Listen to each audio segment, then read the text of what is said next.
This conference will now be recorded. So we're recording.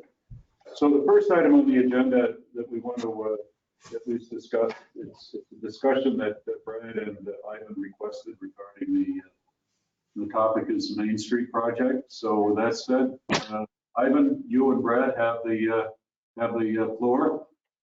Leave that on. Ivan, do you want to go first, or you want me to start? You want to go ahead?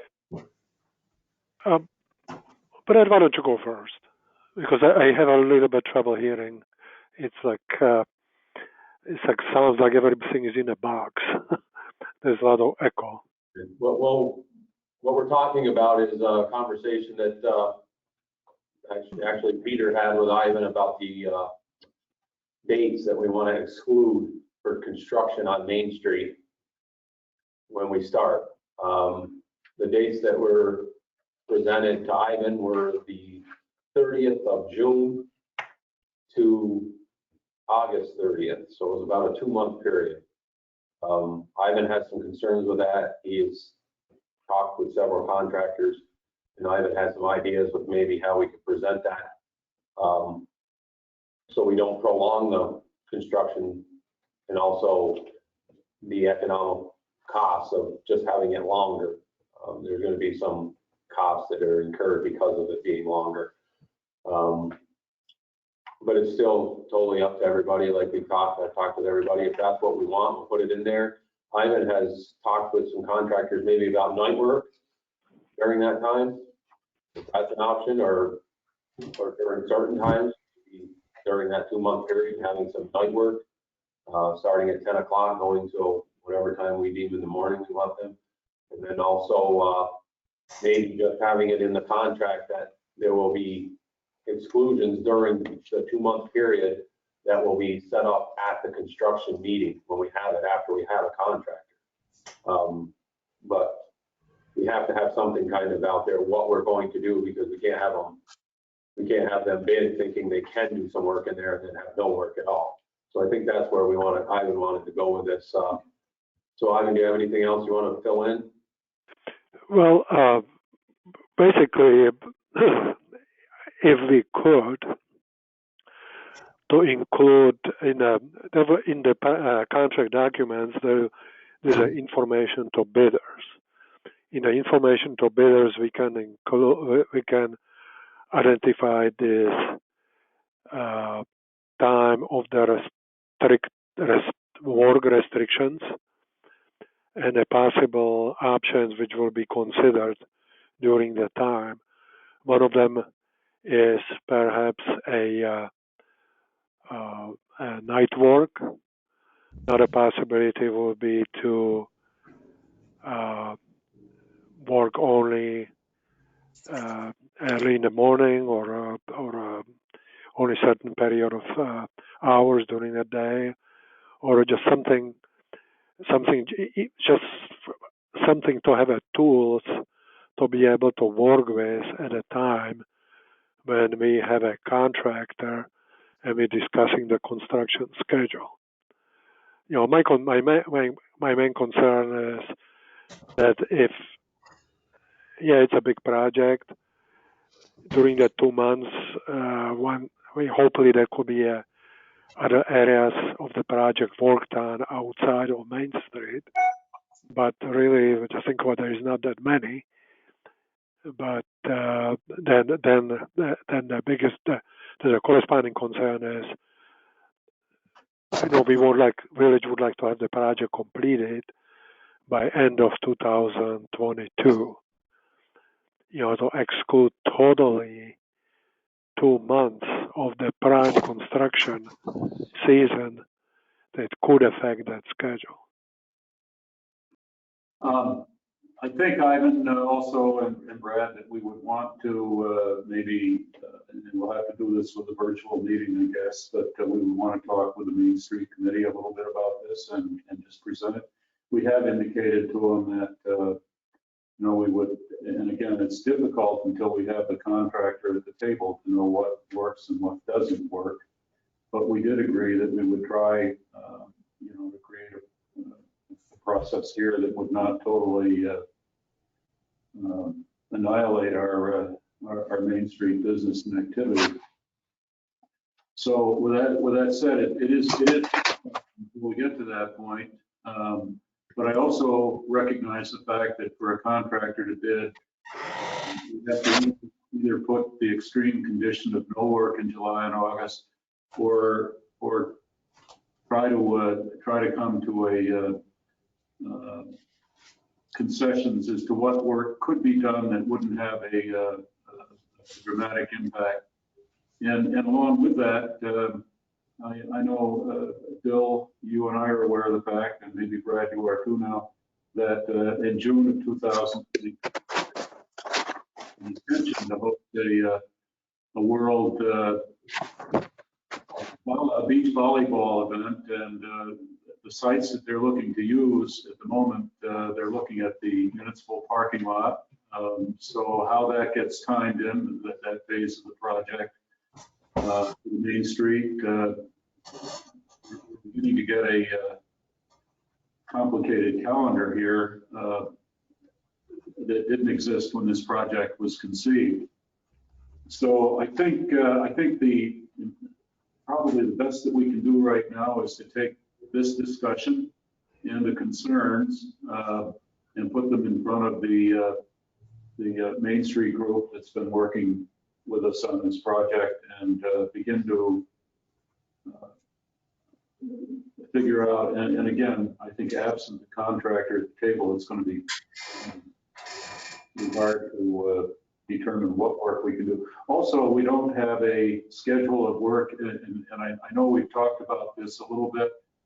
And again, I realize the contractor makes a difference, but whether we start at the lower end of the Main Street where the post office is, or whether we start at the upper end of the street. And I think, Brad, you and I recently have thought that we probably are going to have to start at the post office and go north. For this fall. For this fall. Yeah, there's no sense of trying to get up to, with us going out to bid, if we get out to bid this year. You're going to have to start down out of the state right away. You're not going to be able to tear it up that late in the fall. So we'll start on streets that we have control over. We can do Parkside, maybe some work on Holiday and Hill, maybe the main parking lot with some of those drainage structures, or maybe even some of the MBT work that needs to be done in there before anything else happens there. We can work in those areas, but we can't. Starting into October, they're not going to let us start tearing into Main Street. Yeah, and again, it's the same issue we have today, and that is that the batch plants aren't open, that we need to get material to rebuild, nor can we rely on weather after October. Yeah, so that's, but there's got to be something. I mean, I know, Peter, those dates that you came up with. Hi, Janet. No, I wanted to speak in a minute when you're done. I know that the dates in there, is it that important that we're done by the end of those dates that we talked, or is it all right that it runs another year? So it's less disturbing in the summer. Are we okay with that? Is that, because it's going to add another year at least of construction season. So we put it into we put it into the summer of 2023, which actually would be after the university games.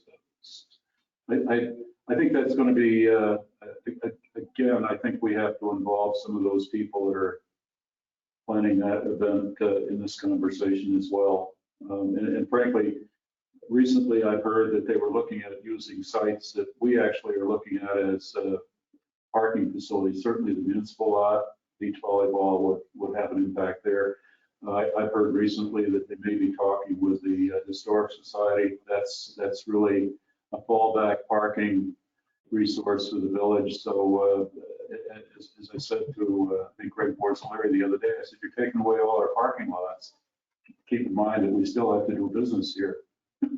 So those are calendar issues that haven't been resolved yet. I've got some calendar issues. Go ahead, Janet. So as you all know, we have no easements in place.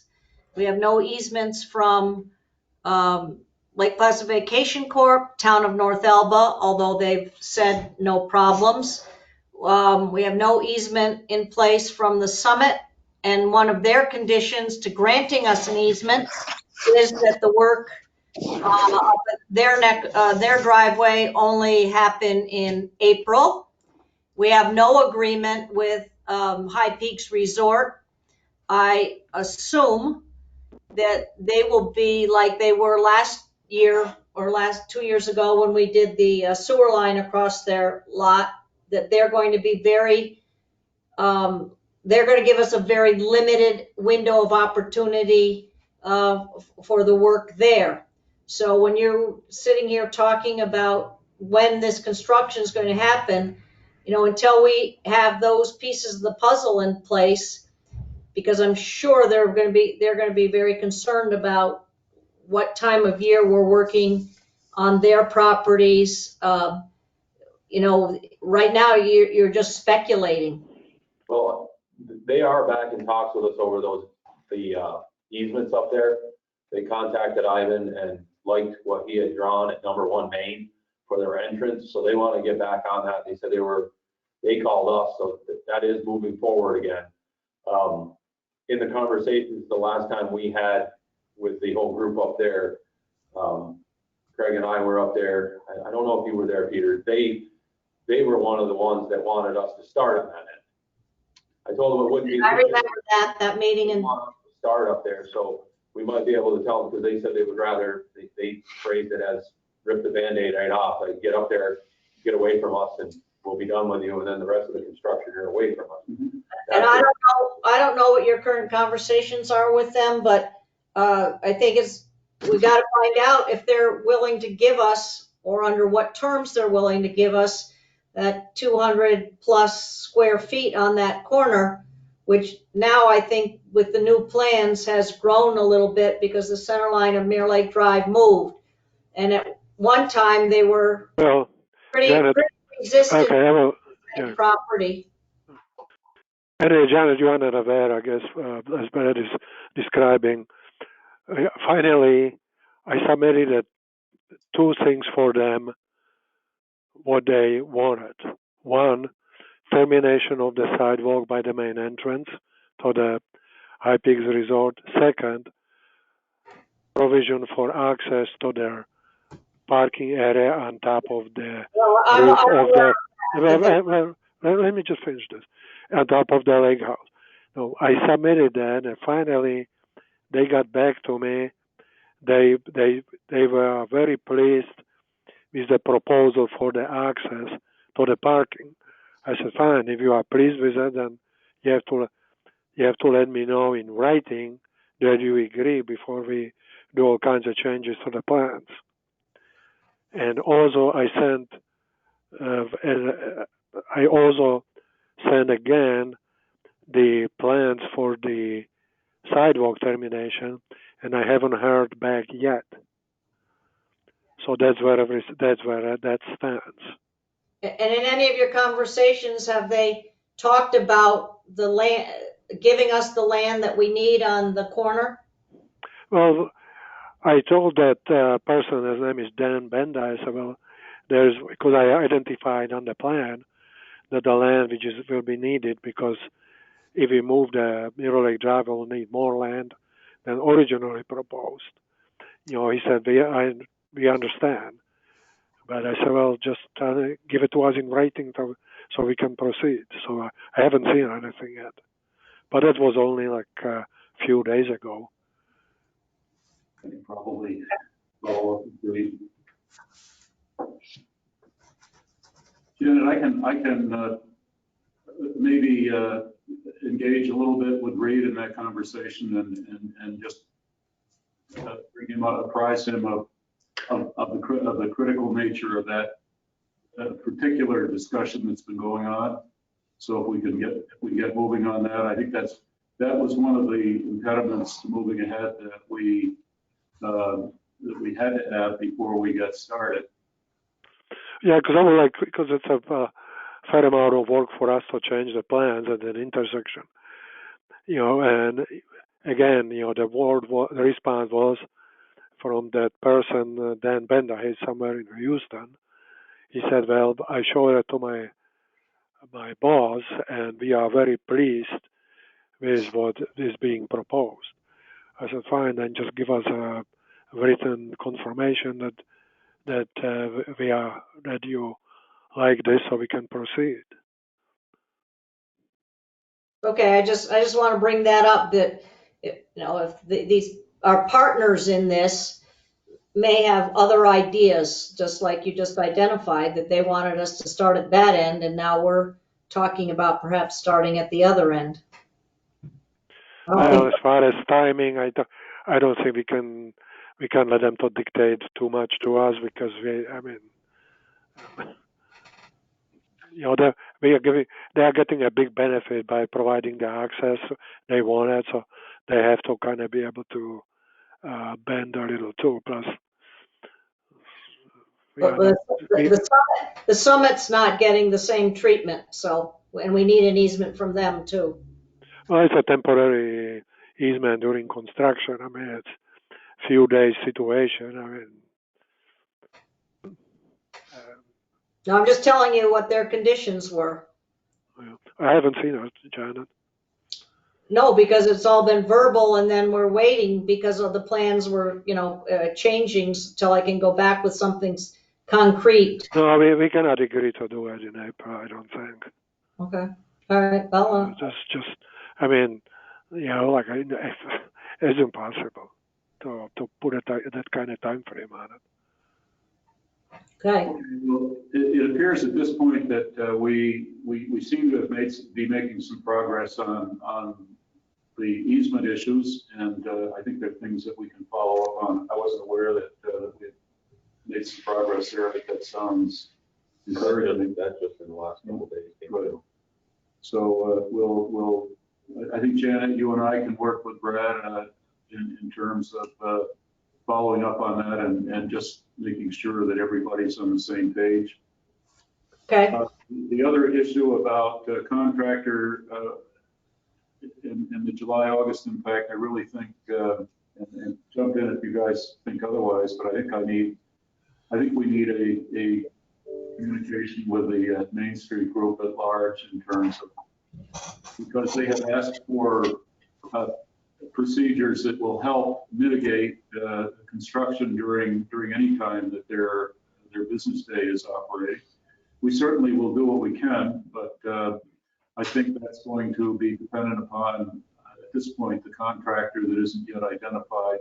Until we go out to bid, we don't have that full opportunity, but I think the sense is that we're going to want to, as we did with the sewer project, we're going to the impacts that it will have on the street.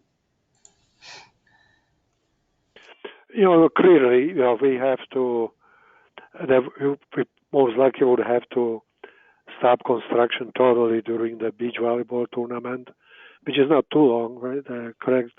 I don't know. I'm working with somebody asking me about things about that also, but do you know how long is the beach volleyball? Effectively, it's 4 days, but I'm assuming that you might just as well call it a week because you'll have people coming in.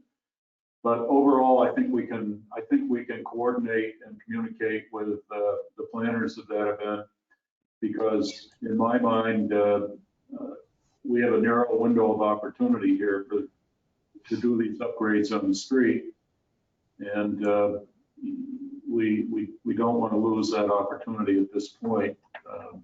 So I think Bill, I think you and I in particular, maybe with MJ and Jim and Greg, can get a conversation there about how this stuff is going to integrate.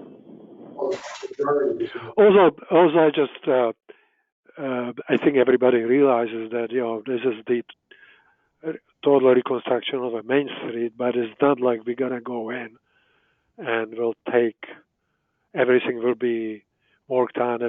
It's a work zone area, progressing by work zones area along the main street. So not entire main street is affected.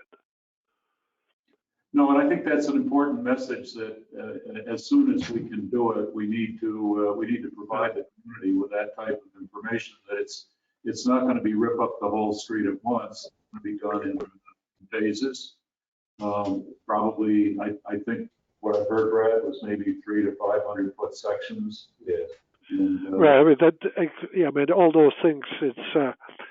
That's all established in detail when we have when you have all the contract and we're sitting with the contractor and developing a detailed construction schedule. So these concerns and conditions, they have to be incorporated into their schedule, and everybody has to agree to it. And Ivan, are we still, are you still, I just want to confirm this, but I think my notes indicated that you were looking to put this project out to bid late June 25th, that neighborhood? I don't have it here in front of me, the dates. I think I sent it to Christina Crowley at DOT. I just don't have it handy. But it will be, I believe it was in July. Yeah. You probably copied us on that. Yeah, I copied you and Brad. Yeah, it's a little bit complicated right now by the current conditions we're operating under, but I think we're all, first of all, these projects generally, especially involving water main replacement, are considered essential projects. So that protects the project in terms of our ability to move forward with it. But keeping that in mind, I think today's discussion about how we work around, you know, the events that may be there, and that's another topic for this summer. The event calendar is not clear, but almost everything is shifting. Back into time. This is not a sticking point for it, but we have to have dates so that we can meet those deadlines, whether it be the end of June, beginning of July for a bid opening. We have I have it here. I have here the dates what I provided. Discuss it with all the people over it. I know most people felt before they wanted to shut down for 2 months. Is there any way that we should maybe put it in the contract that the upcoming year we're shut down for 2 months? Because I don't think any of the merchants on Main Street can take another year like this. No, after this one. Maybe next year should be the one we give in, and then if it doesn't work out, the following year we open it up during those months if we want to speed construction along. I feel that it's too much to, I mean, yeah, we want to get it done. I know Ivan wants to get it done, but what they're suffering right now, I don't know if they could go through another summer like that. I don't think so. And again, I mean, the critical nature here is to get this out to bid, get some because we're going to hear from those contractors before they bid. And so, these issues. Mayor, I apologize. Maybe I heard that you had mentioned that this particular project has been deemed essential. So that was my concern, is in the fall, there's maybe another a shelter in place, maybe a shorter one. How would that impact the construction if we were to do that, or over the next, maybe say, year? Would they be able, since they're deemed essential, to continue on much like you'd see the construction going on at the middle, high school and the elementary school, or would they have to stop? They'll be able to operate under the standards the state is putting in place for all essential construction projects. And that largely is going to engage in masks and social distancing. The social distancing seems to be one of the big features of construction at this point. I haven't seen any other detail on it in particular. Okay. That was one of my concerns. We wouldn't want to lose 1 to 2 or 3 months of actual work time if they had to shut down. If the current situation were that these were not essential projects, then we probably would have to take this project off the table. Okay. So Craig, you want to just keep it the way it is, June 30th, August 30th, or you want to get a hold of the Main Street group? I think, Peter, maybe you and I can have some discussions with the various members of that committee. We'll rely on that for feedback at this point. We got to do it real soon. I'd like them to feel that they have had some input to the concerns that we're looking at. Look, so, these are the concerns we have. We have a certain time to work it out. Yeah, that's- ultimately what kind of format before we go to bids, what we will put in the contract documents, which will be the project advertised with. But No, I fully I think- anticipate that once you put the project out for bid, that contractors will have an opportunity to hear from those that are bidding. I mean, the alternative is that we were kicking around in the Main Street meetings, the Monday before Ironman through the end of August. That was an option too at the time. But Well, if you want to get together with a few of them, ask some questions, and then we'll Yeah. come back to those answers and maybe do a hybrid of all the different answers. Maybe we come up with something, maybe it's, I mean, the Main Street people are going to say the less disruption, the better, because they're in. correct. They're gonna- And maybe we can come up with a few days during the week we can work up there. Maybe it's cut down to a Tuesday, Wednesday, Thursday, and you're out of there cleaned up by Thursday night, and you're off Friday and Mondays. We can talk about that. Maybe you go back to them, get a few people to give you some feedback, and then let me know, and I'll translate it to Ivan.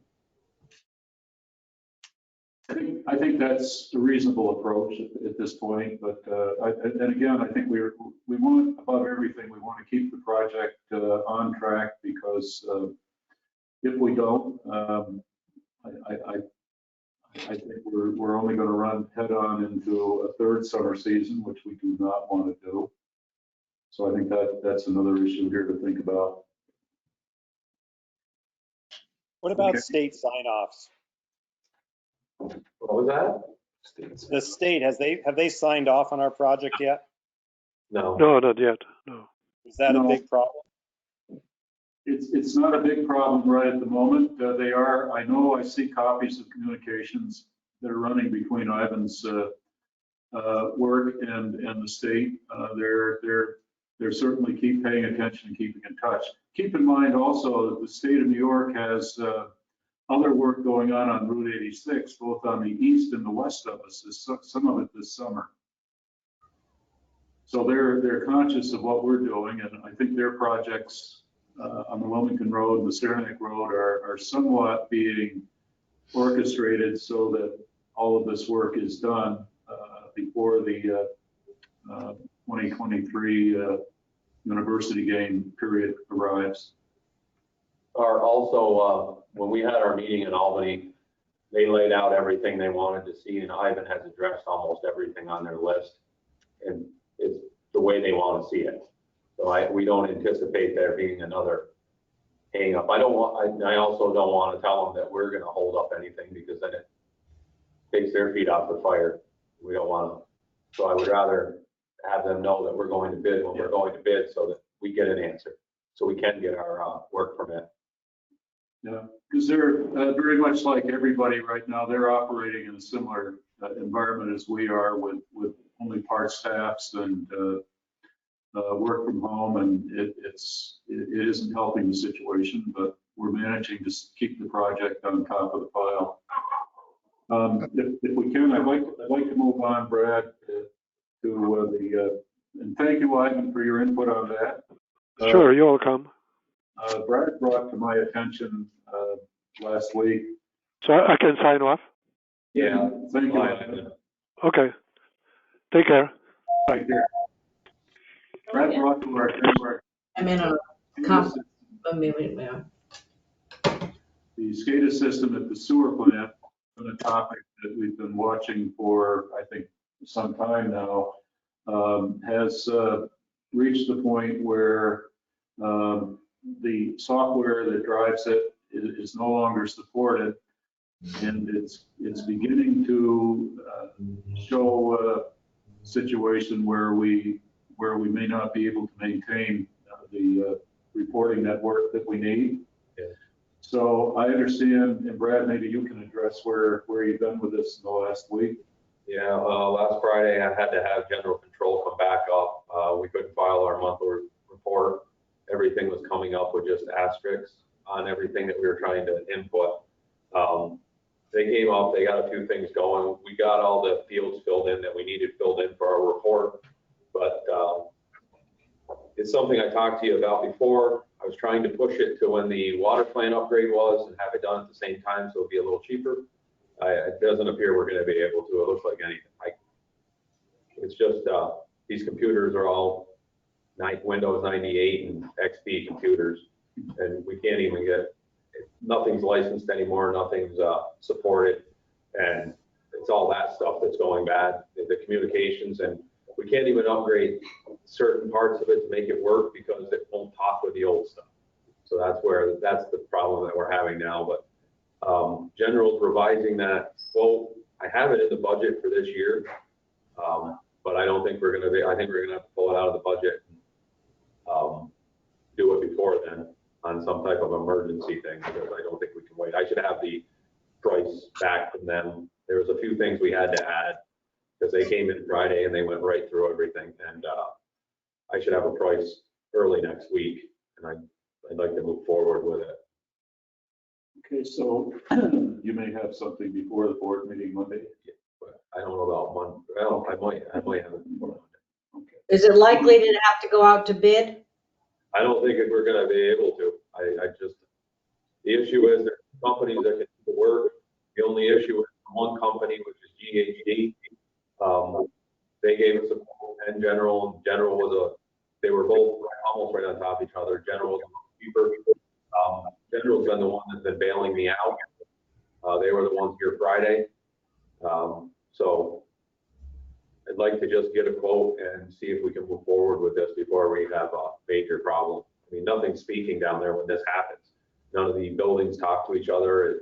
So that plant was never set up to run manually without, if the computers aren't working, you can't run that plant manually, which it should have been something that you could have run at least partially by man, but you can't. It needs to have these things talking back and forth, and we can't.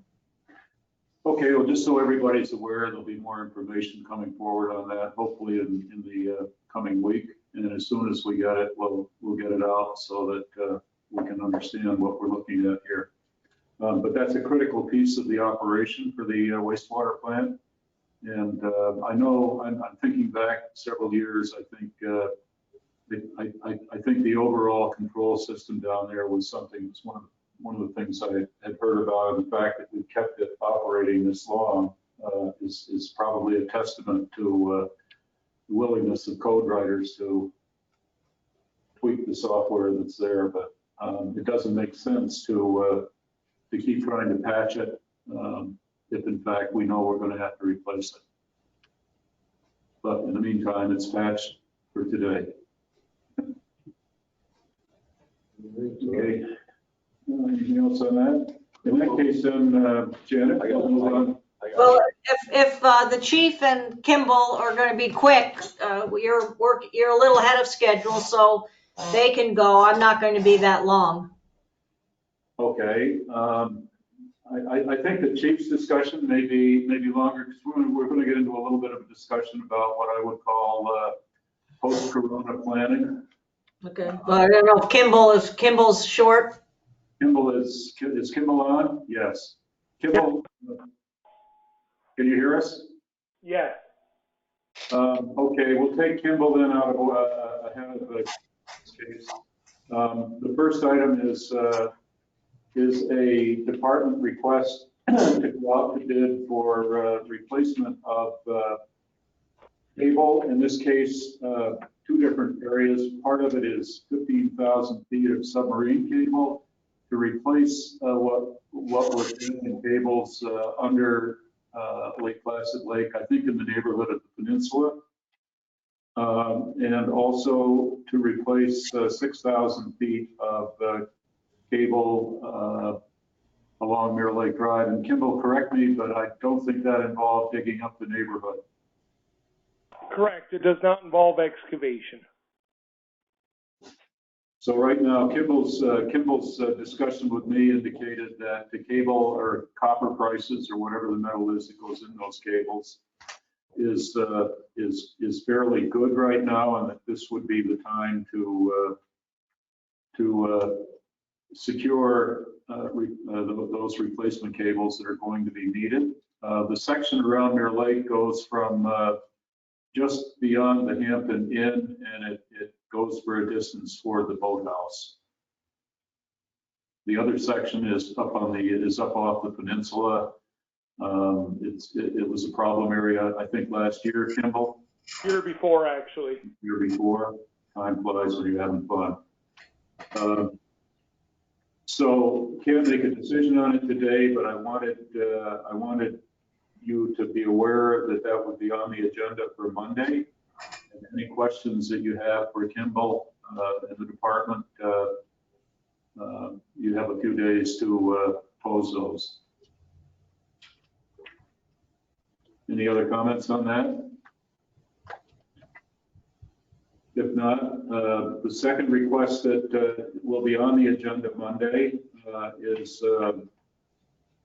Kimball is looking at his lineman crews. And as you know, we essentially have two crews. We have one of our journeyman linemen, or class 1 lineman, is apparently retiring or resigning, I'm not sure which, in the spring. And that's going to leave us shy. What Kimball is proposing, and I think, Mindy, speak up if you want to, is that we, and I did authorize him to reserve a space to begin another person in the lineman school. And at this point, we're looking at promoting an existing apprentice groundman and having him begin lineman school. So he would become a class 3 lineman for the prospect. Mindy, anything else we need to add to that? Just, he's still going to act as a groundsman at this point. It will give him a little more flexibility. But because Joe has placed his house on the market, his intent to move is there. We're well aware of it. He just, until he sells his house, he's not going to put his letter in, or until he has a buyer for his house.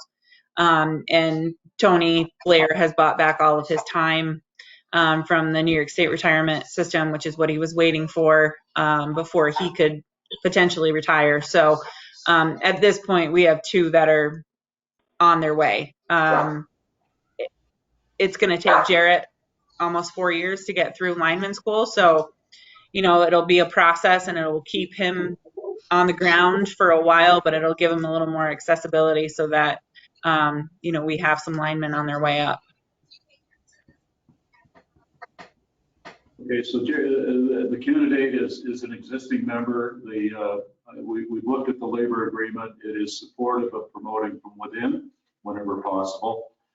And in this case, we do have a candidate, and the candidate will have just basically met the beginning under minimum qualifications for third-class line worker would be 6 months experience as an apprentice ground worker, which he is currently, and 6 months experience as a ground worker, which we won't have, but or an equivalent combination of training and experience sufficient to indicate ability to do the work. And I believe, Kimball, in discussion, you've indicated that your recommendation would contain that information.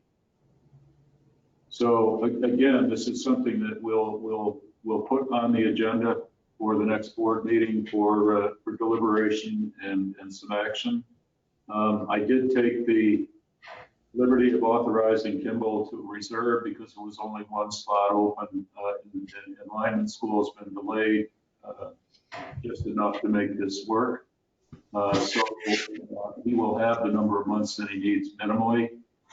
And it gives us a little bit of time to work this out.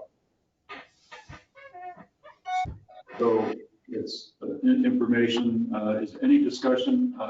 Let's see. Peter, either you or Scott, any discussions with Kimball that you want to bring up, or Jason? I've spoken to Kimball about all these issues, so I'm good. As did I. Okay. So that'll be on the agenda for Monday. And in the meantime, if there's any issues or questions that come to mind, either either bring them to my attention or Kimball's, and we'll work them through if we can. I think that's probably enough discussion on that topic. And Craig? that- Yes, Mindy. I got an email from Encode. I have a call with them in about 10 minutes. Can I jump off? Or do you need me for something else? Anybody have any questions that can't wait for Mindy? If not, Mindy, you're welcome to go. I know that's an important call. Thank you. Thank you. Thank you. Just the sewer plant, that was for next year's budget or in this year's budget, the SCADA? It was in next year's budget, Peter, but it looks like we're gonna have to handle it as a, under the emergency provisions for procurement. Okay. So, with that said, we'll move on to Janet. The issues that we want to discuss today, and it's purely discussion, are I sent around to everyone a information on the formation of the short-term rental appeals board, which we must do. That board will need to consist of 5 individuals. There are, I believe, a list of 12 that I sent around with what information I could glean about each one. I know it's not, I don't know every single one of those candidates personally, and I suspect that each one of you would probably feel the same way. The town board did act on a group, and I sent you the information from their deliberations. I mentioned to Jay that the village board will act on it at this coming meeting on next Monday. However, I can't guarantee that our candidates will be the same, at which point Jay has indicated the 2 boards would sit down and resolve any differences that might occur in the process, which is always a possibility. So, Janet, you wanted to comment on that, I think? Well, I've got 2 topics under the topic of short-term rentals.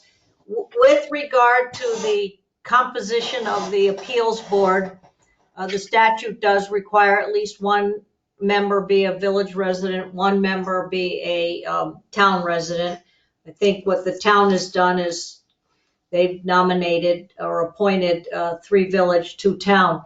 But that's all up to you folks. What I am very much going to emphasize to you is that at least 1 member of this board, maybe 2, should be somebody from the short-term rental business community.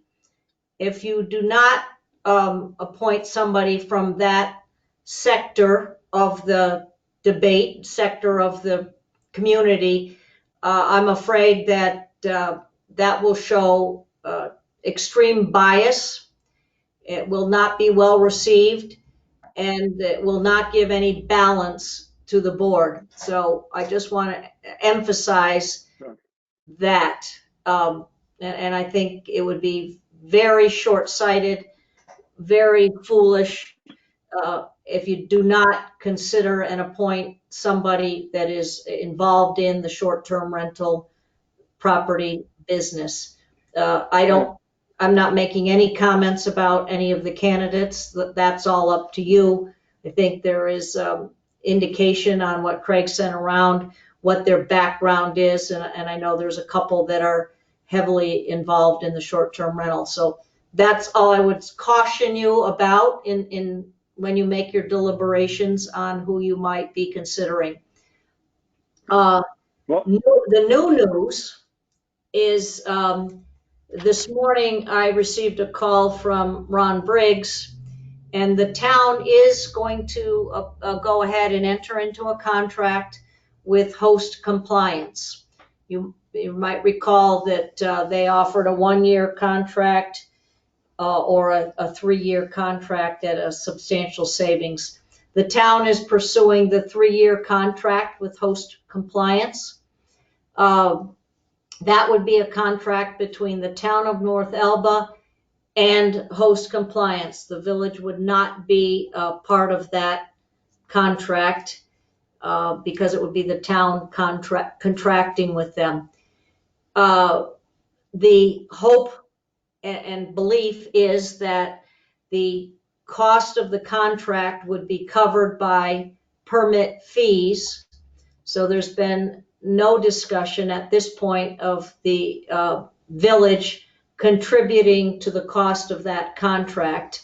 It would all be coming out of fees from the building office. With all of that said, and you might recall when we had the presentation by Host Compliance, they do everything from soup to nuts. Soup being starting right off with the registration process. They would do the registration, so people, instead of going and submitting what they have and what is required to the building office, would be submitting everything through Host Compliance, probably online. Host Compliance would then be certifying the completeness of the applications and moving forward. Given that, the town is proposing that the time period for getting your applications in and getting your permit issued be extended for an additional 60 days. So right now it's June 17th. It will go to August 17th. That would allow Host Compliance to get up and running and be able to receive the applications. Any application that has already been made to the building department would not have to be resubmitted, but the people at the building department would be the people inputting all that information into the Host Compliance system and database.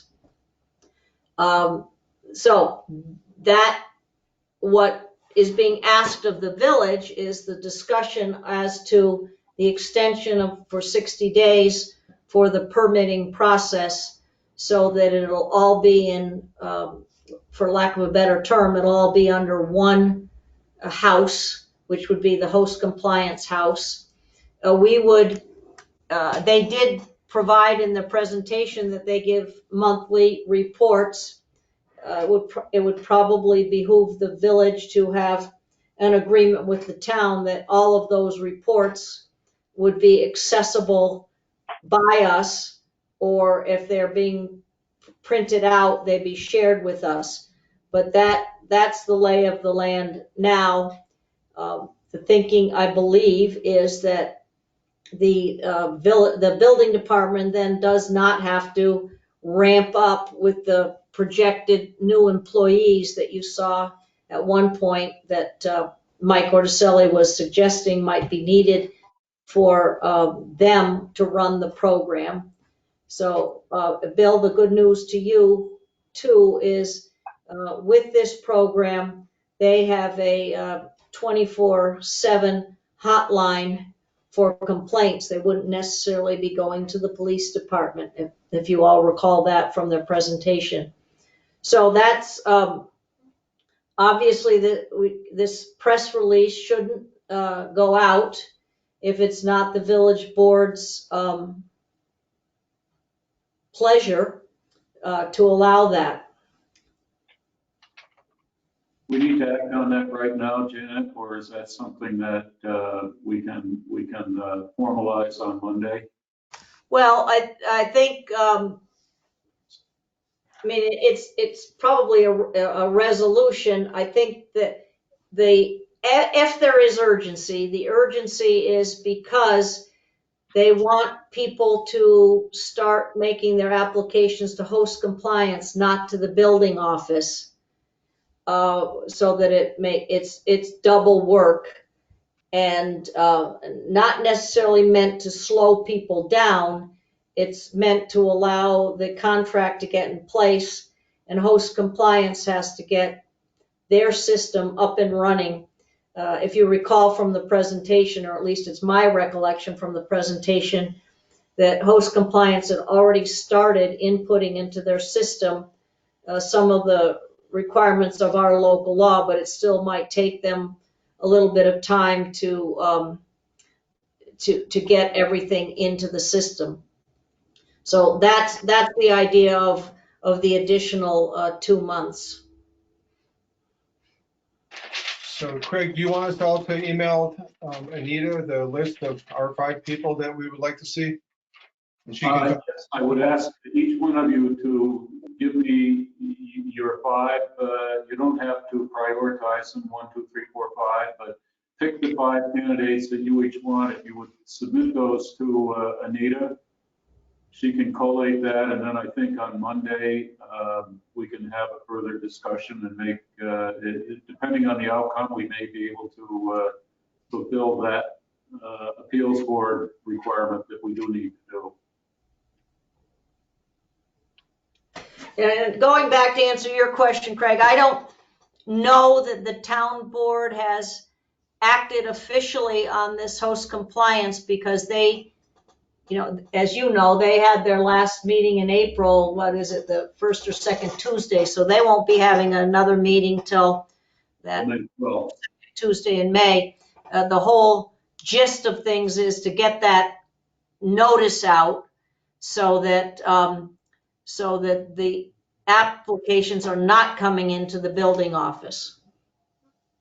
I can. I'd like to know a little, hear a little bit of discussion to get a sense of whether, what everybody's feeling is about that.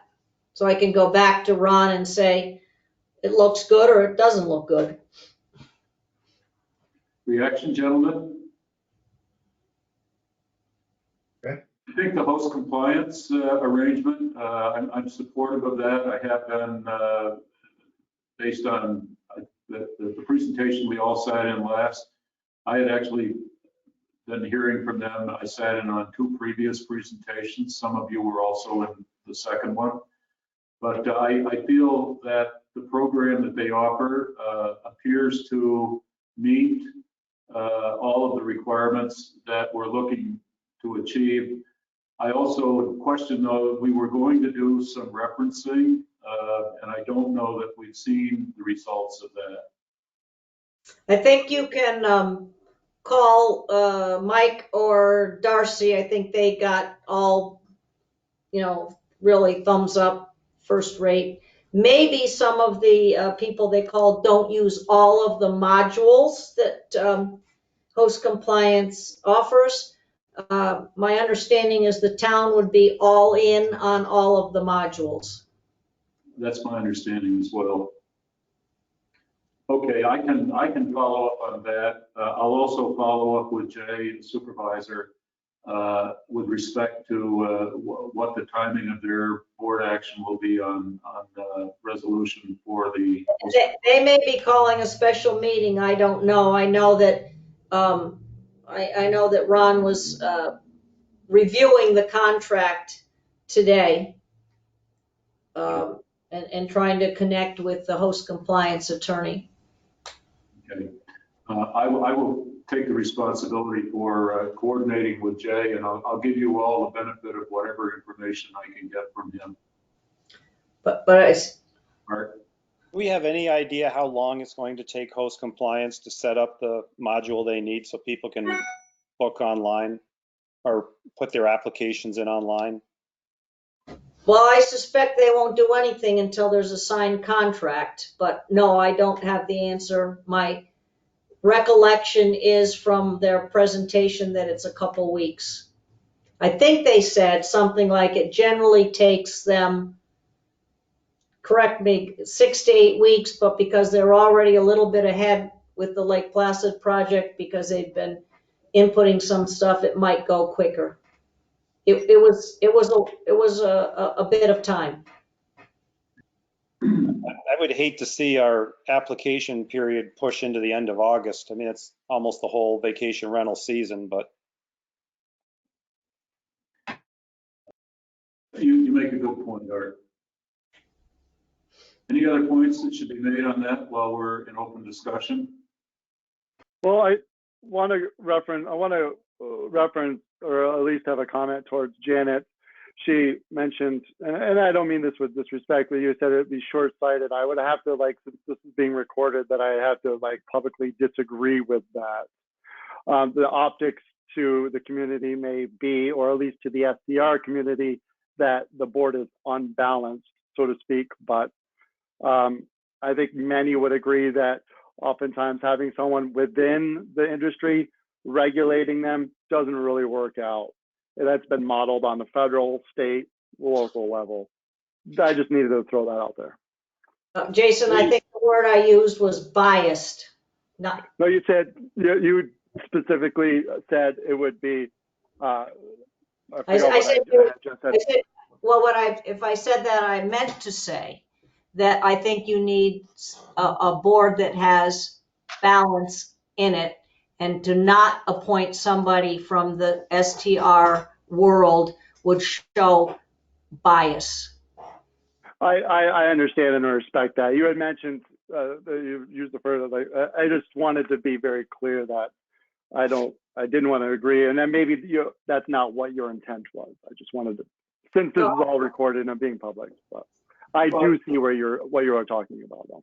I think the objective of all of us, regardless of your views on short-term rentals and their impact on the community, is that this is a board that needs to show or needs to display equity. And I can agree with Janet that bias probably isn't a function that gets anything done.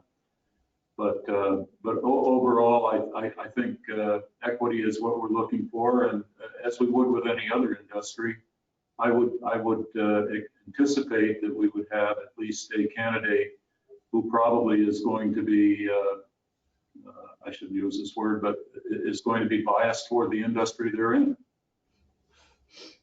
Would be no different than any other association where you're, and in fact, I think you want an open conversation between the members of that board as to respect. They will not be, Janet, help me here, but I don't think they'll be, they're not able to approve variances to the short term.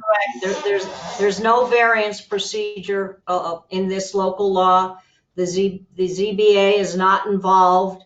They would be looking at facts if at this point, I guess it would be if the host compliance people make a ruling and somebody believes that the ruling is incorrect, they would go to the appeals board. It is not an opportunity for somebody, for example, to say, I'm in the South Lake Residential District, which limits non-hosted rentals to 90 days per year, doesn't allow them to come in and say, look, I'm suffering a hardship.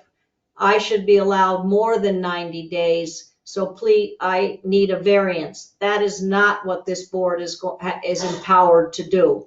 They are to look at an opinion from the at this point, it'd probably be host compliance.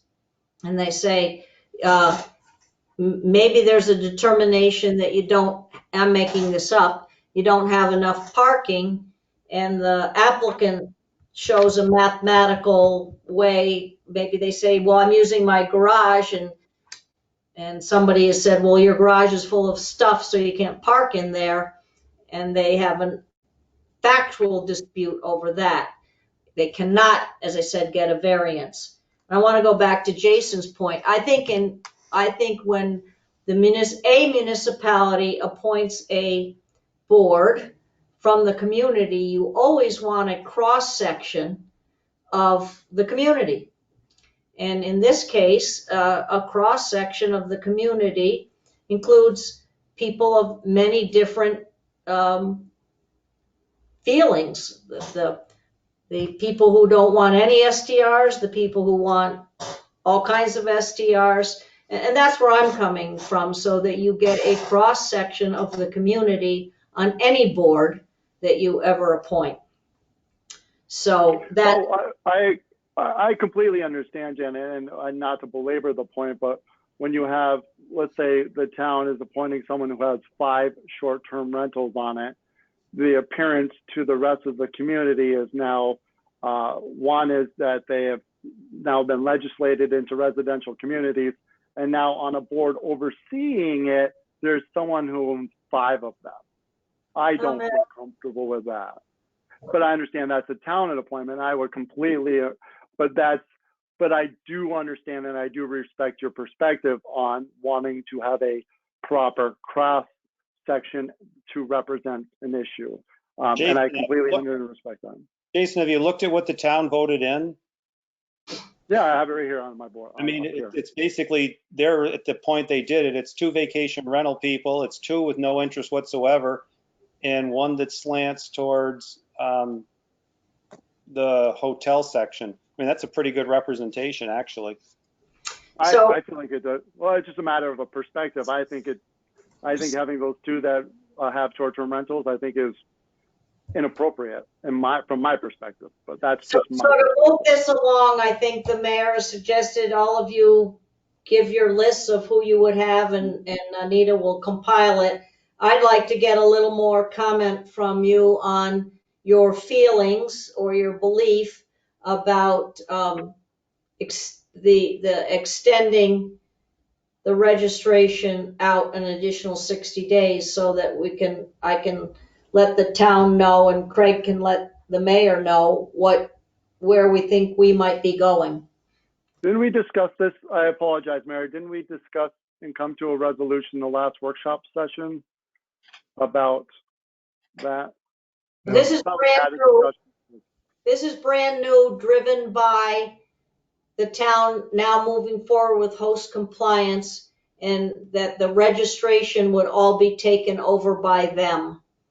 And there's a press release that's been prepared that got stopped upon recognition that the village has some say in this too.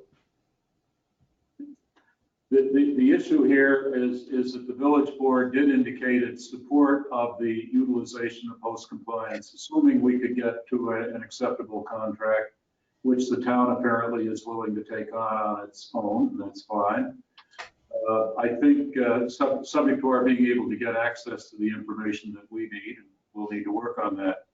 But that's not with host compliance, that's with the town. However, what we're asking here, or what Janet is suggesting here, is in the current window of times, we set the next 90 days as the period for applications. The law would become effective June 15th. So for right now, applications, the way it's written is the local law would not be enforced until 90 days after it became effective. It became effective when it was filed with the Secretary of State's office, which was March 19th. So if you go 90 days from March 19th, I think that's June 17th, if you count 90 days.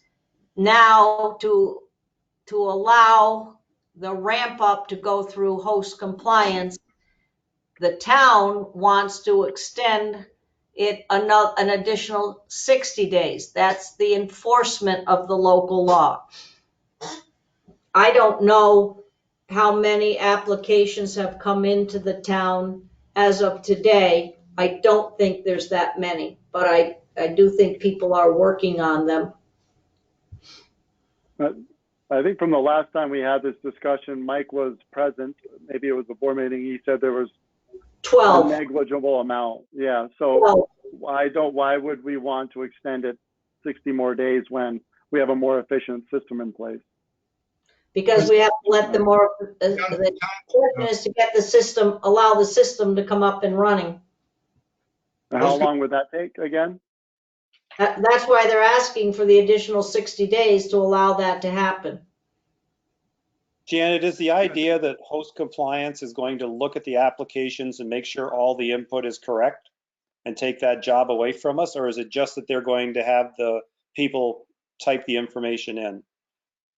No, they will verify, they will take over the role that is currently being handled through our building code office. Which is to look and make sure everything complies. Make sure the application is complete and meets the requirements for whatever type of a license the person is seeking. It will not well, I don't know, I can't say that. Whether Mike might still have to go out and do some spot checks or so, I don't know. It just seems to me, my perspective, 1 of 5, is that we are now implementing a much more efficient and web-based platform for applications, which would expedite. I don't see the need for an additional 60 days. That's just my 2 cents. You know, we still have the issue of site plans having to get done, and not wanting necessarily the people to come up here to do their drawings. But anyway, Mayor, I'm not getting any quite sense of where we're going with this. Well, I think we have a sense here that I think the village board is on record as being supportive of engaging with host compliance. I think that's the first thing that we have. I was not at the time, I don't think it was clear whether the village and the town would jointly be contracting with host. It's apparent that the town will be going it independently of the village. I think that's fine, as long as we have an understanding that, and you and I can discuss that further. Right, and I think we certainly don't want there to be some bifurcated system where we're getting into a situation where the town is saying, fine, anybody that's in the town, you can defer your applications because they all have till August because they're all going through host compliance, and the village is saying, oh no, you've got to get yours all in by the June 17th date, even if that means they're going through the building department. That cannot happen. The law became effective March 17th. Today is April 28th. It became effective, I think, March 19th. 90 days, it's already run off. Yep. So, and we're not contracted with host compliance yet. Hopefully in the coming week that will maybe happen. It's not unreasonable, certainly the time that's run off, we can't hold host compliance to, I think, less than what we anticipated to begin with. I think what's happening here is that we initially entered this with the thought that Mike was going to hire staff and ramp up to it. It's become very clear from a cost point of view and a personnel point of view that it's going to be perhaps more efficient to use the resources of host compliance. I can support that, but I do feel it's probably not reasonable to try to put host compliance under a gun that's now 90 days less 40 days of time that's run off the clock. So I'm not necessarily opposed to that. The law's in effect. I think the issue here that we're looking for is to get these properties registered so that we know who they are, where they are, and begin to enforce this legislation that we've got in place. What they are, you know. The thing that we're lacking is the database and the registry that triggers all of that. That makes sense, Jason? Oh, I understand. Adding an additional 60 days doesn't make sense to me. At most, maybe 30 because of the current situation. But I'm 1 of 5. So Let me, I don't know if I can get Emily on the line and see what, I think she's talked to host compliance and maybe she can shed a little bit of light on, Well, you know, and if I could bring this up, unfortunately, this has gone on for 3 years, and I don't want to speak for Mike Orticelli, but somewhere along the line when I talked to him, he said he could take the applications, read them very quick, all within 1 month. And then when we came out with this, we gave people 3 months. And now we're talking about host compliance coming in and going 2 more months. So now we've gone from something that Mike said he could do in a month without any help to 5 months. I think there was always some trepidation about the onslaught and how they would be able to handle the first rush. Mike said, no problem, I can do it in 2 weeks. Then he kind of said 1 month. That's what I remember, but it's been a long time. And I'm going to see if I can get Emily's on the phone here. And I could easily see where you could have paper documents put in and then tell the people they still have to go back and input them electronically when it's up and running at their leisure. No, I could see- that's something that everybody wants to avoid, to tell everybody, oh, now you got to go do it a different way. Why? What's the big deal? Well,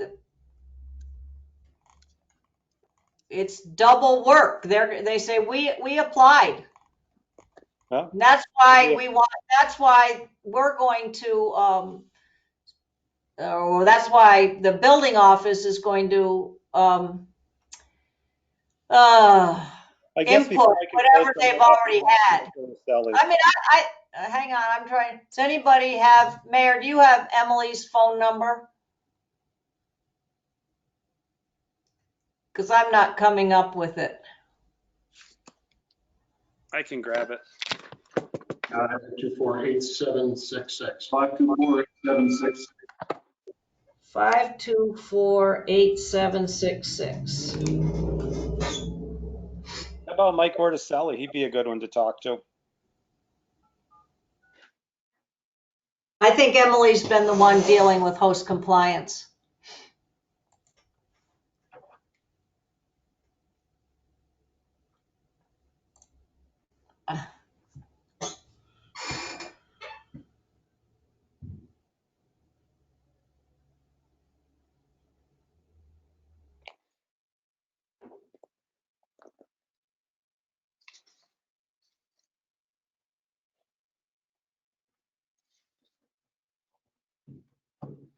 We've already run 42 days off the clock. Yeah. The other interesting thing is we're not seeing a downfall of applications pouring in. People are home, they could be doing them now. And there's no way the county would let us know how many people have signed up to pay bed tax, is there? We've raised that question before and we've not been able to get access to that information, Art. Hey, Nick, I can tell you. Emily around and available? I'm here at a web meeting with the village board and I've got a question for her. Isn't that Mike that's on? I don't know. I thought I just heard a voice. I thought I heard Mike's voice. Mike, is that you on? Who's caller number 2? That's what I was just questioning.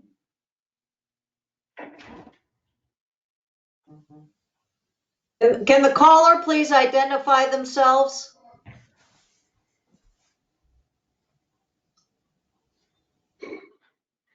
We don't have microphones muted, do we?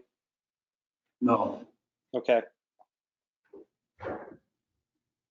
Hi, Emily. I'm on a WebEx meeting with the village board, and we're discussing the 60-day extension for the registrations.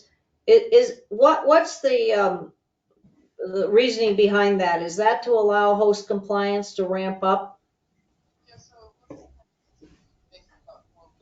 Okay, can I put you on speaker?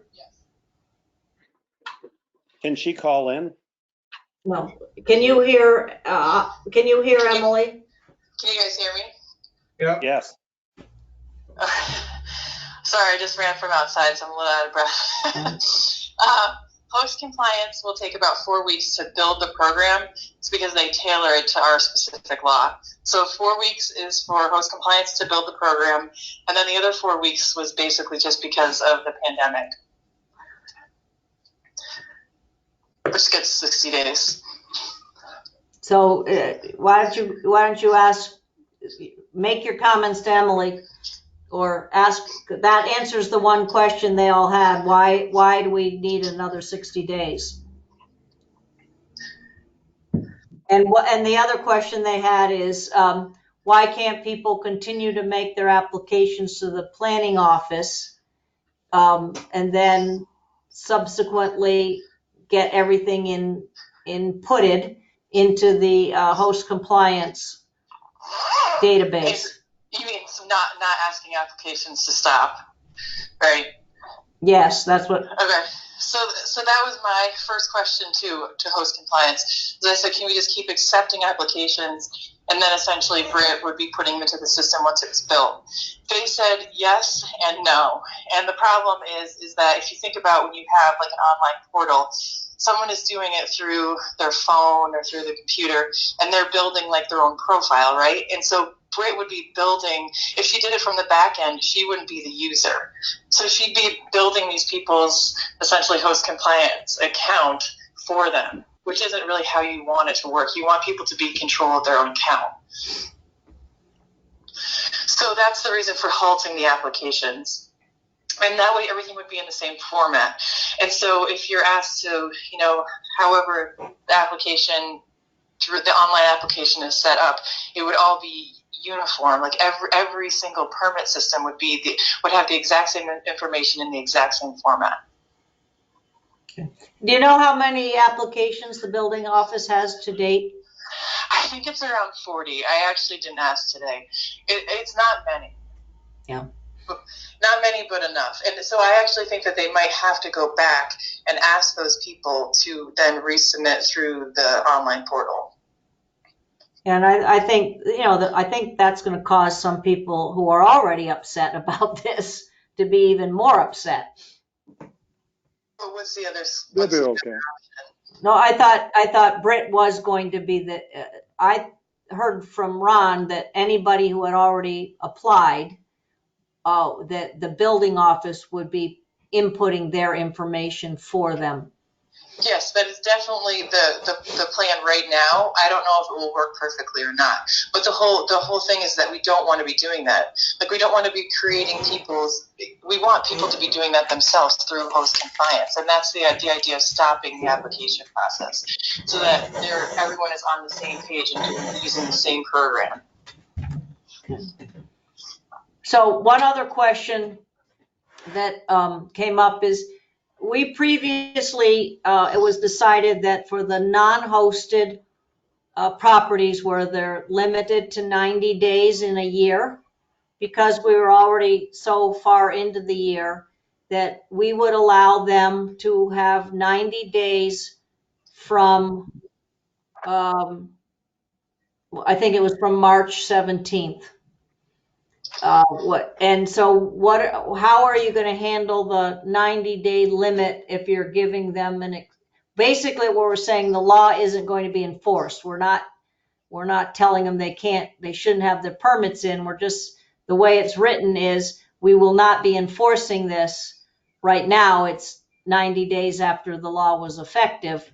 Now we're going to go another 60 days.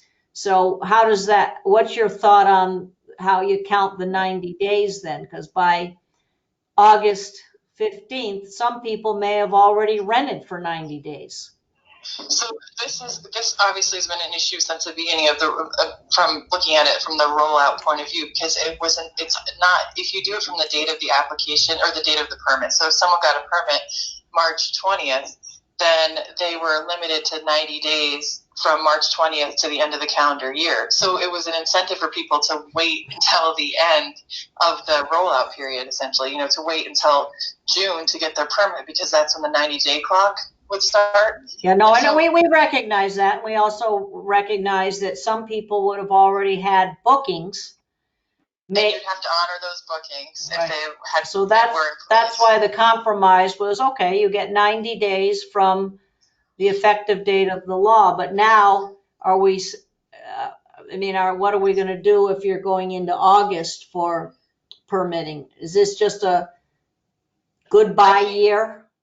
To a certain extent, maybe. I think that you're looking at the 90 days of this calendar. I think for this calendar year, you have to just say 90 days from August 14th or whatever. And I don't know if that's a policy decision. I don't know if it's just a policy directive, if it requires changing anything. But I think that the whole world is a little upside down right now, and the rollout of this is not very smooth. And so if we just let people have the 90 days from August 14th on, or, even if it's just this next phase of the application, that's when the 90 days clock starts, not March 19th. Host compliance is going to need some direction on that, because they're going to take over the monitoring to see, where they can mine data to see if people, how many days people are renting.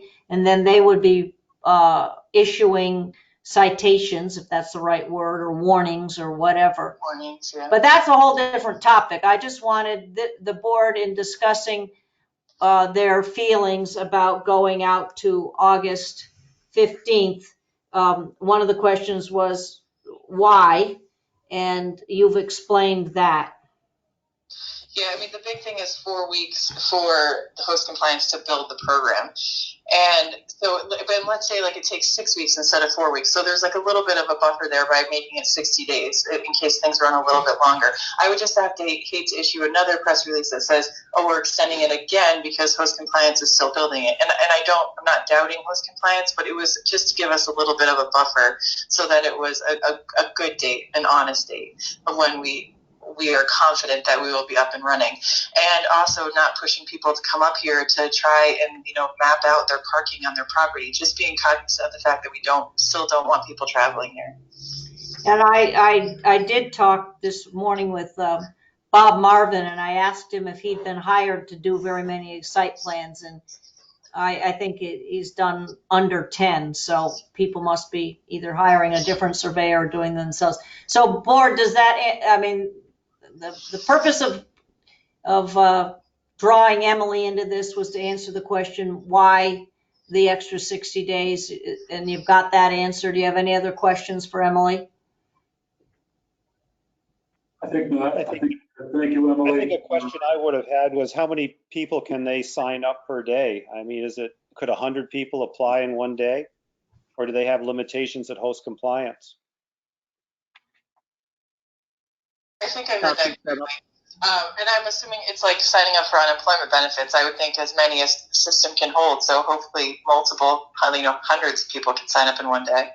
But it's all through a portal, right? It's not phone calls or anything. No, it's all through a portal. So people must be having to scan in a lot of documents to upload. Scanning, or I think that you can even just take a picture. Okay. So I think that answers the question of why you needed 2 months, though. I assume that you needed 2 months from what you just said in case they can't come up with what they said in the amount of time. Well, even if it took them 4 weeks, so let's say they build it out and it's ready to go in 4 weeks. July 1. You're going to get 600 or 700 all processed on the first day.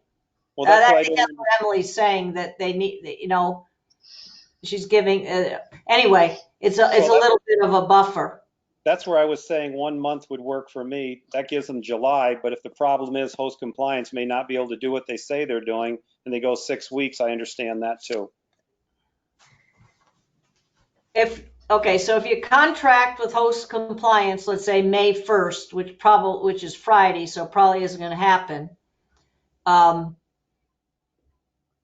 Then they've got, let's just say that they've got all of May and all of June. That's 8 weeks at the maximum, probably 6, because you might not contract with them for 2 weeks. That gets you to July 1. And then they would have all of July and 2 weeks and 6 weeks to process 500 applications. So maybe they could live with the 2 week buffer, which would be something closer to August 1.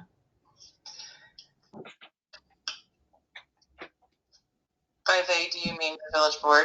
No, by they, I mean host compliance. Oh, I mean, yeah, host compliance is going to build it as quickly as they can. I think that's everyone's goal, and 4 weeks is the estimate they gave us. All right. Well, you've given the village board the reasoning behind it and the time, why that time frame is being suggested. Okay. Anything else for Emily? I guess, are you planning on having a special board meeting to get the ball rolling, or are you going to wait? Is it 2 weeks before your next meeting? Ron, it has some minor contract changes, and then once that's ready to go, I'm hoping that we can either just do it through an email, whatever Ron says is the most appropriate way, either through an executive session, special meeting to approve it, or through email approval. Okay, great, thank you. Okay, excuse me a minute. Did Nick go over to, Upper Side today, Kelly? Anyway, I think that's about as exhaustive discussion as we can probably have on that topic.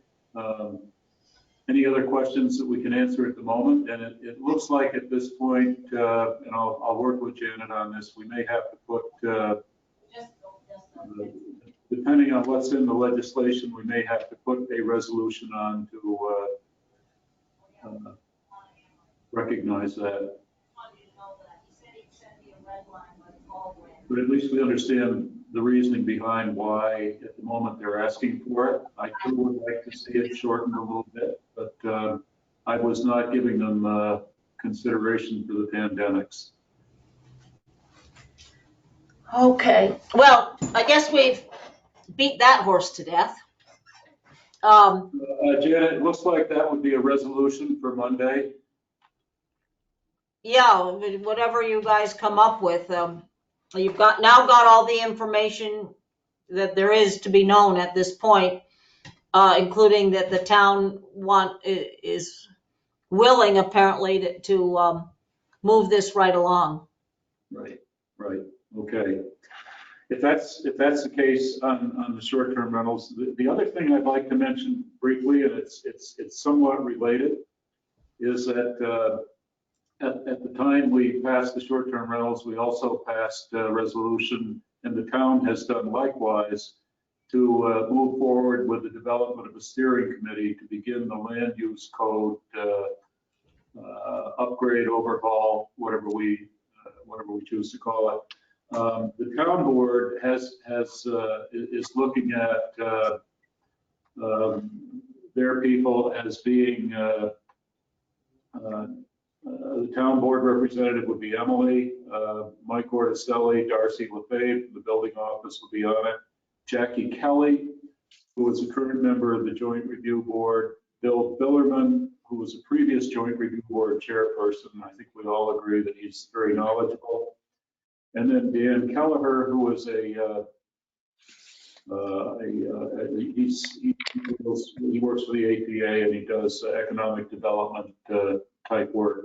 Dan also serves on our Main Street Study Commission as he is a Main Street resident. Further thought of the town board is that they were going to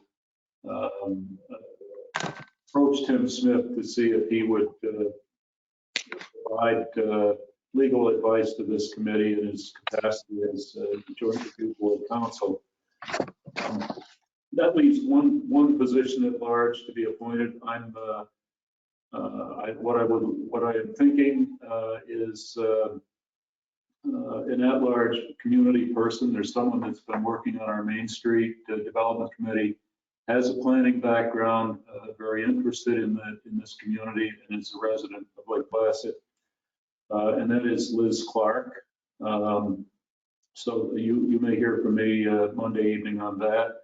And as Art serves as our liaison and would be the counterpart to Emily Kilburn, and that in totality would make up the steering committee that would begin the process of moving the land use code updates forward.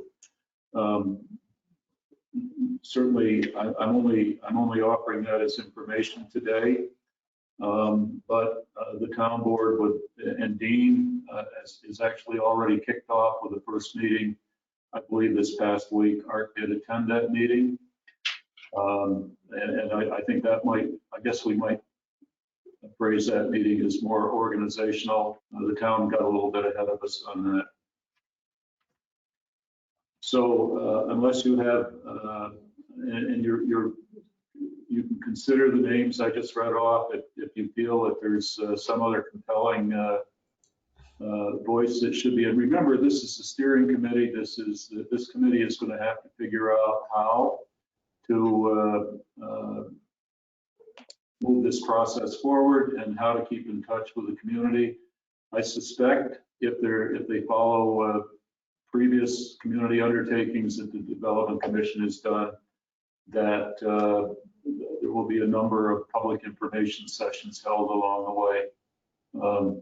Very much like they've done, they did 10, 11 years ago. And that was about a 2-year project. I think, Art, correct me if I'm wrong, but I believe that their hope was that they might be able to have a finished product in front of the community in a 1-year time period. I think we'd all be happy if that were to happen that way. I say we being the community, but they've got a major task ahead of them. Yeah, 2 things to add there. The reason Dean said it took so long before is they did not have professional help. They did not have anyone to write up minutes. They had no one to keep things going. And things would sometimes be 3 months between meetings. He's hoping that that can be moved up quite a bit by professionals being involved. And the other thing, when you mentioned public hearings, at least from the discussion they had in the first meeting, was that the first topic that they would tackle. Sorry? Public information, not public hearing. There's a difference.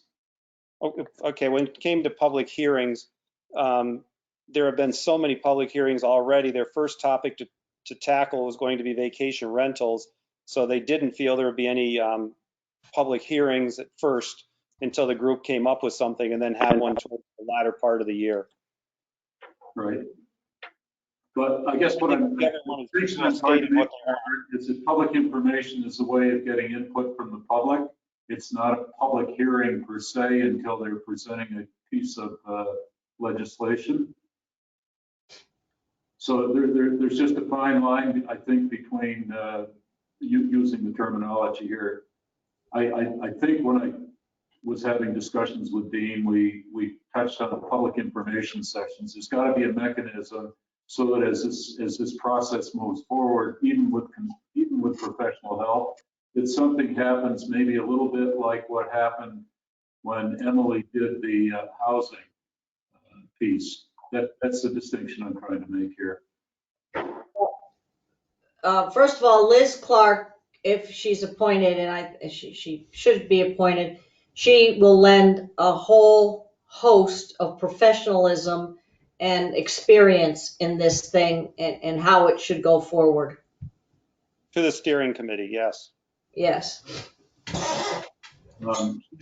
She's been a valuable source of guidance on the Main Street committees.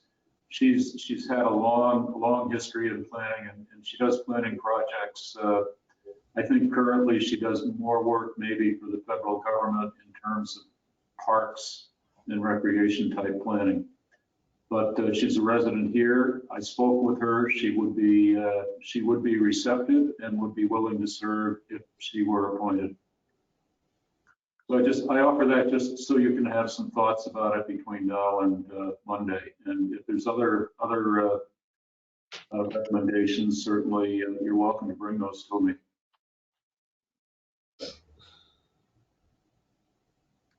I think that is all I wanted to get out on that topic. If we're done with that, we can move on to what I've got labeled on the agenda as recovery planning. And that is, that relates to what has been going on for the last 2 months. Well, the community has been engaged with the coronavirus issue, and Bill Moore took the time to sit down and document the many different things that we've done in the community. And I thought I included those in your meeting information. You'll see a document in there called "What We Have Done," and this would be where we are today. It's a list of things that we all have seen and felt and experienced in the community the last few weeks. Some people more than others, maybe, depending on their interests. But there also has been a significant amount of help that's come out of the community as we've moved along. And I commend Bill for taking the time to jot down all these things, but in large part, there are things that our PD department has been engaged in. Obviously, closing playgrounds, tennis courts, recycle centers, whether it's town or village, are all things that withdrew services from the community one way or another. And the project that we have in front of us, some of you that sat in on the Roost meeting the other day, which was open and I think attended by at least 200 interested parties to that call-in event, is the beginning of what Roost is going to be doing in terms of reintroducing life, maybe not as we knew it, but life as we will become or will know it. But that focus was largely on their marketing efforts, which is what Roost does. They were talking about, we're in the mitigation phase now. The next phase would be reintroducing as various types of businesses are reopened, reintroducing our community and our local people who we're going to have to work with, I suspect, for the next month. And then ultimately beginning the process of looking at what we have for July for the summer season. And that gets into a lot of discussion that Bill has documented on various and sundry meetings that he attends as part of his work as chief. And also, Bill really has in many ways been serving as a liaison for our public health and public safety activities, which really covers police department, fire department, rescue, also covers all of their separate organization, covers emergency services in the community. So at this point, Bill has documented a lot of the activities he's been engaged in. He is covering a number of meetings as various event promoters for Lake Placid are trying to figure out how, if they go forward this summer. And these meetings are taking place. I know I've sat in on a couple of them, and the meetings are growing as more and more of the promoters are trying to figure out what they're going to be able, maybe to be able to do, and the calendar is a big part of it. But what I'd like the board members to think about is that we have a vital role as the village, its organizations, departments, and board in terms of, if you would, imagining how our community is going to go forward, recognizing that at the moment we're all under the New York pause orders of the governor until through May 14th, and we can expect that we'll get further guidance from Governor Cuomo. I'm guessing probably before the 14th, but that's consistent with what he was saying Sunday in his press conference when he spoke to beginning to reopen certain business, certain industry, and indicated that upstate New York, specifically North Country, Mohawk Valley region, those were two he mentioned in particular, where the state may be beginning to think about how we can reopen construction projects, how we can reopen manufacturing plants, and what the conditions that would have to be for those to begin to happen. That was referred to as phase one in the governor's plan, and I think we're going to hear more about it in the coming days. Would you agree, Bill? Yeah, I think so. I think beyond that, there's a phase two, and that is where he starts envisioning that retail businesses, restaurants, dining rooms might be beginning to reopen, at least in those districts of the state that are not showing any increases in the coronavirus exposure. So the project is ahead of us. Bill has done a lot of, as I said, the notes you have are Bill's notes. I thank you, Bill, for taking the time to put that together. As you know, there's things that we have done and we are beginning to plan. This week, we expect by the end of the week that we may be receiving a shipment of face masks. I think we can anticipate they're going to be needed probably throughout the summer. I was made aware this week by Tom Broderick that through a family of a Northwood School student, there's 5,000 face masks that are being donated to Lake Placid. We expect that those are in some way going to get distributed to the business community and maybe to needy families in the community through the food pantry, maybe through the school lunch program that's operating every day. We've received other masks that have been contributions from individual people who have just taken the initiative to make them. It's all part of, in my mind, that's what makes our community strong. When we see the people that are stepping up and offering to support. There are other needs that we're going to have going forward. I anticipate if restaurants and bars and dining rooms get reopened, that we're probably going to be looking for, businesses are going to be looking for sources for even things like disposable gloves. We may be going into dining rooms that have a little different environment than what we left them 2 months ago. So with all that said, the state through the county has made a significant amount of hand sanitizer available. I think we should also acknowledge that locals such as Pure Plastic have also stepped up and been doing some of the same. I think we're grateful for all of that. And now we're coming to the point where in the next 2 weeks, I expect we're going to be needing to come up with a plan as to how we're going to bring our community back into whatever life is going to be post-pandemic. So that's more of a discussion topic than a directive, but I fully intend, Bill, that you've been a major player in all of this, and you also have strong connections in the community that have helped some of this stuff along.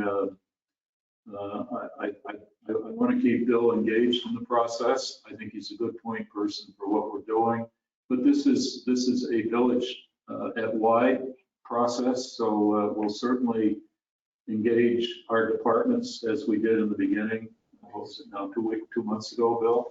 Yeah, probably. I think that a couple good things came out of it. So we worked well with the county and the emergency services department. So in contact with somebody who's not noted on that list is John Sweeney, the village manager in Saranac Lake.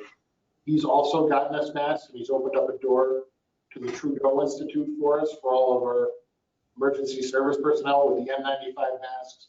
We're working on a program now where they can be cleansed and reused. So when they're out there, if you have your name on it, you just put your name on it, put it in a plastic bag, bring it to the PD or the fire department, and we'll get it cleansed at some point for you. They're doing about 40 today. They're hoping the capacity goes up. I think everything else on there is self-explanatory, but every single village employee has been issued hand sanitizer, gloves, and masks, 5 face masks, above and beyond of what they had, and that came from the county. And then we had that order coming in probably. This is the county mask. It is something that can be monitored, and yeah, there were what, 1,500 of them yesterday. 1,500, yeah. So and again, we'll see an additional 5,000 of these from Tom Broderick's efforts, and keep in mind that the town will have hopefully by the end of the week 10,000 disposable masks. These are launderable, the ones that we have coming in, which our departments use, and may be part of the solution to helping our community get back on its feet. We'll have to see. But disposable masks are going to definitely have a place in our community for many, many people that are trying to go back to work. So this is more of a open, I want it to be an open discussion about your thoughts and feelings as to things that you think should be on the table as we engage in discussions about how we're going to go forward. Mayor, I have a question as far as from a municipal standpoint. We're taking direction from the governor, but as far as our services, the electric department, highway department, I know that we have alternating shifts, but I was under the impression everyone is still working a full time, but we were just managing, doing social distancing, one person per vehicle, but that may not have been the case. We are still in the departments. We have staff that are on call at home. Everybody is still on the payroll in the village, but the directives for essential workers have not yet been lifted. I checked on that yesterday, and obviously we have employees who would be very happy to be back on a more normal work schedule. But and also we've got work to be done, and with 50% of our people working at any given time, our productivity is not as high as we'd like it to be. At the same time, we are in discussions with Brad. We are out there, weather permitting. We're trying to get our spring cleaning underway. We've got some god-awful potholes in different spots around the village. Those are waiting on the patch plant getting open so we can get material to work on them. But street cleaning is going on as we speak. The Elgin speaker was down for a few days. Bushings on brushes were out, and the department has repaired those. That machine is back in operation. So we're that's the work schedule that Brad is on right at the moment. And yes, as soon as we can put everybody back and bring them to work, but I believe we'll probably hear from the governor on that a little bit. And I fully expect it's going to be social distancing, face masks whenever they're out in public. Those are already requirements, even for the men and women that are out there. So we're very hopeful that this staffing directive will turn now that things are beginning to open up a little bit. I actually view the work that our public works crews and others do as being not dissimilar from a construction work site. I would agree. So we'll keep an eye on that, and those directives have been coming down through the county, from the state through the county to us. Okay, and that leads me to my second question, is that I know Roost is the sort of, I would say the marketing arm, per se. So how are they interfacing with you and the supervisor and with Chief Moore and the state as the different phases? How are the decisions to move forward with marketing? How are they going to go about that? Is it dictated by the state, or is it they get the get-go, then have a conversation with you and the supervisor and the boards? Up until now, Jason, they've been working on developing their marketing plans for the post-pandemic period as we come out of this. But I think it's become clear to both Bill and I that there's a bigger conversation here that has to engage with let's call it Main Street, which is how we actually do this. The business association needs to be engaged in that. Roost needs to be engaged in it. I think speaking with MJ, I was on the phone with them today because the masks that Tommy Broderick has that are being donated to the community actually fit very nicely into a program that they were already starting to work on. But I think we're going to encourage them to broaden the base so that the town and the village business association and maybe others that are not thinking about have a seat at that table, because I think it's going to take the concerted efforts of all of us to put together a program that will not have or become fragmented. And I just, I feel compelled to share, there's some concerns from the community is that oftentimes there's a perception of a disconnect between Roost and the community, and they seem to be wanting to have a sort of a, what you had mentioned, a sort of a stakeholder sort of discussion before essentially when the state, drops any restrictions. They want to make sure that the community as a whole is involved, and it sounds like that's what you have planned. Yeah, nothing's been really planned, I wouldn't say, Jason. Okay. The conversations, all they're doing when they bring, that's why I brought you up to speed with that list that I sent out. Mhm. They're just asking, are these dates available? And, from a law enforcement standpoint, can we police it if we move Ironman to the 30th of August? And the answer is yes, but on other dates that they've given us, I've said, I don't think that's a good idea. They wanted to move it, an Ironman to a back-to-back day. It's just not, from a law enforcement point of view, it wasn't a feasible time. So my only discussion in there is law enforcement. Their marketing, I don't really get involved in at all, but Yeah. something that my department just can't handle. And, the guys, Ironman are working 22 hours. I can't have them do half Ironman one day and an Ironman the next day. Yeah. It's not feasible. And neither would it be for the state police.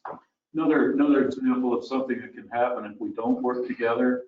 The other day, in a previous conversation with Roost, MJ brought up the fact that we want to pretty up our community and make it beautiful for when people do come back here. All of that sounds great on paper, but in the list of items that she was suggesting that we repave Main Street because it's a little rough right now. And I said, well, you do understand that we may be opening up Main Street in the fall. Here's the other thing, and Brad pointed out that very quickly, he said if the state adds a skim coat to Main Street, because it is a state street highway, 2 more inches of it and the rainwater is going to be going right into the storefront doors. The curbs are too low to put any more buildup on that street than what is there now and expect to keep the stormwater out of the buildings. So, I mean, it's that sort of conversation. They were talking about, can we refurbish the bathrooms? Can we repaint the buildings? Can we get the flowers out? I have worked with Cherise. She has a greenhouse full of plants that are beautifully flowered right now. And hopefully this week is giving her the break where she can begin to put them out. But had she put them out last week, they would have been under snow. So in some ways, I think, the good weather has got people thinking we should be doing these things right now.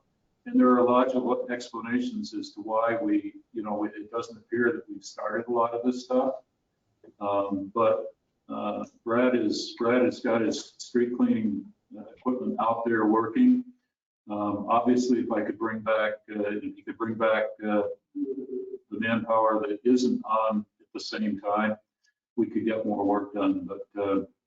But we're working with what we have, and so far we haven't had any serious issues.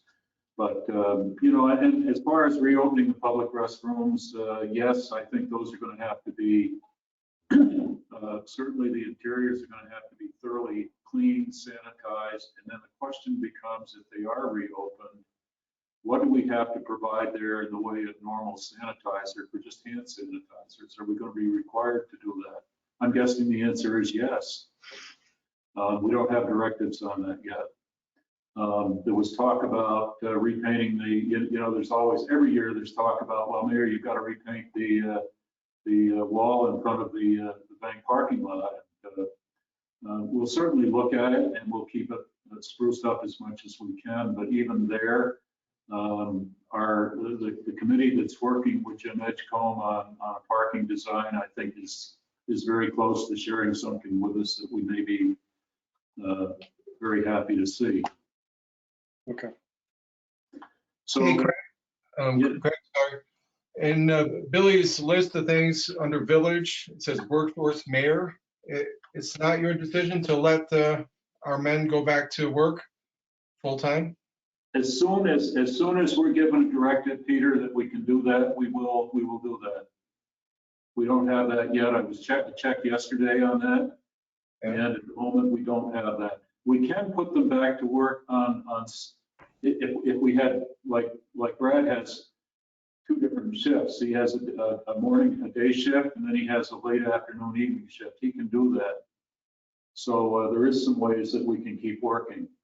But I think aside from that, the initial directive wanted us to keep one crew safe from the virus in case another crew picked it. I think we're beginning to get a sense that that may not be as big an issue up here as maybe it was in other parts of New York State.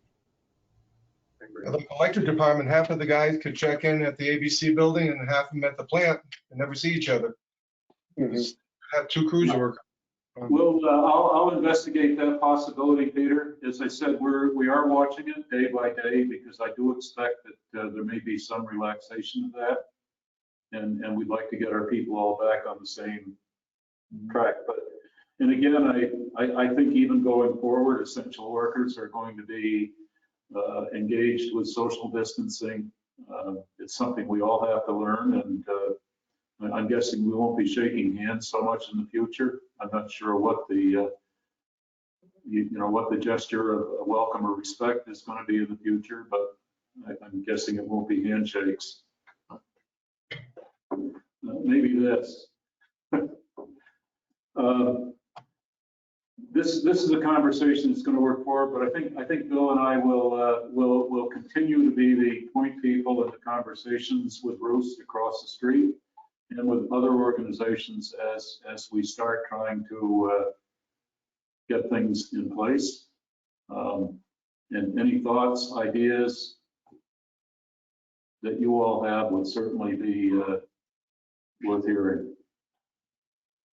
And don't save them up for a board meeting, the phone rings. Thank you, Bill. Thanks, Chief. Anything else that any of you wish to bring up right now before we adjourn? If not, I think it's been a pretty productive session. Maybe we'll have to keep on these type of meetings. Okay, in that case, then we'll adjourn this work session. Thank you.